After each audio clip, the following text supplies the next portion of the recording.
security and control.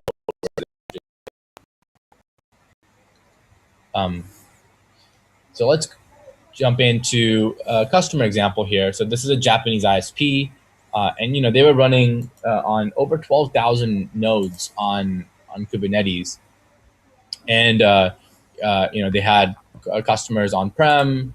They had workloads on-prem. They had different business units, and what they were looking for from security standpoint was really a tool that could support the adoption of Kubernetes within the company, and really something that could speak the language of Kubernetes, right? So a lot of security tools were really image-centric, but not Kubernetes-centric. So what I mean by that is they could tell you this container has this vulnerability, but how do you find out where those vulnerabilities exist in Kubernetes? So which namespace, which pod, which deployment, service or cluster.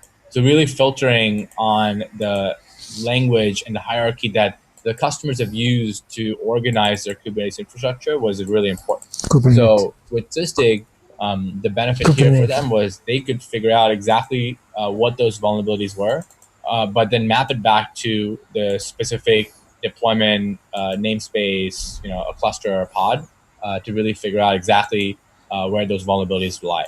And also really create advanced and precise queries to report on CVEs, to say, if a new CV pops up in a US East 1 region that has a fix available, is running longer than 30 days in a sensitive EKS namespace, tell me and alert me immediately, right? Or alert this team that's responsible for it quickly, so you can resolve those issues.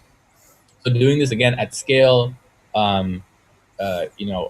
they can solve these issues was something that we helped address, and without impacting the stability of the cluster. So again, meeting security and compliance audits.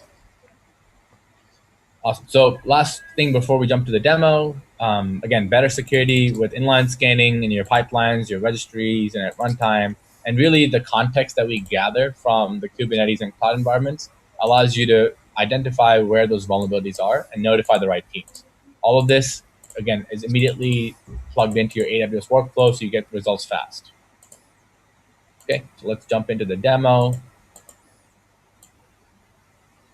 Some questions coming up. So what is the image scanner tool name? So under the hood, we use Anchor Engine. That's the open source scanning tool that we use in the product. That's kind of the main scanning tool there. The platform incorporate. The second question is, does the platform incorporate and scan into account CIs? Yes, we do. We'll show you that as well in the demo here. We have image scanning policies for PCI and NIST, as well as we address compliance across the lifecycle, so not just in image scanning, but at runtime and respond. What is the best practices to scan images? We actually have a great blog on this, which we outline 12 best practices for image scanning. So definitely check that out. One of us can help you.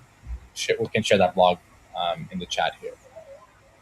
And then some more questions about default rules. So let's get into the demo and kind of walk through, and then I can come back to the questions. So what you're seeing here is, starting at the overview page here, this gives you a macro level view of what's happening in your environment. So across both build and runtime. So again, in the build phase, you can see images that are in your registry that are passing or failing, right? Specifically what those CVEs are by severity levels. So a lot of nice dashboard over time that tells you kind of how this is trending.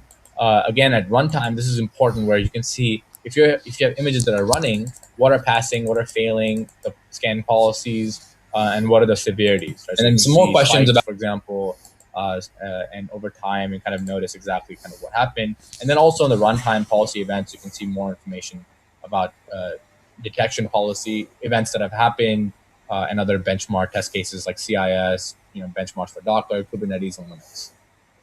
Now, one of the nice things about Zystig is you can actually slice this information from any lens. So I can say, let me pick a specific demo environment here.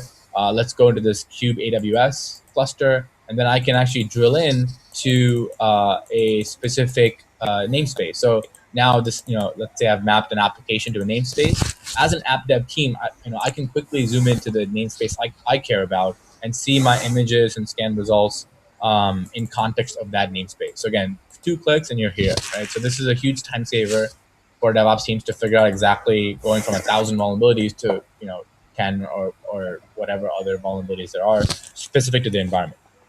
Now, if those vulnerabilities exist, right, I can actually zoom in and say, okay, this isn't a Java app. This is probably customer facing, something important. I need to know exactly what those images that are failing that are running right now. So I jump into the runtime here and see these failed images, and I can actually drill further into that specific image, this Redis image that's failed. You can see the stops and the warns, the breakdown of the policies here. But what's nice is I can actually zoom into the vulnerabilities, both at an OS level and a non-OS level. So here I can see all my operating system vulnerabilities. I can sort it by critical, high, and medium, and see what that vulnerability is. This is a high severity, has a fix available. Right, this is the package version.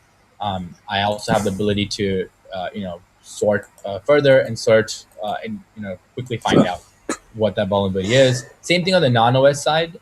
It doesn't exist in this image, but you can see vulnerabilities here for your non-OS packages like Java Jar, Python pip, Ruby gem. So your third-party libraries that your developers are failing that are running can also be scanned within Sysdig and reported on just like this. And you have all these the contents of the image as well that we store. So you can see, for this Redis image, the files, specific content here for certain packages. This is let's see if there's anything else here besides the files, but you can see OS level, you can see licenses.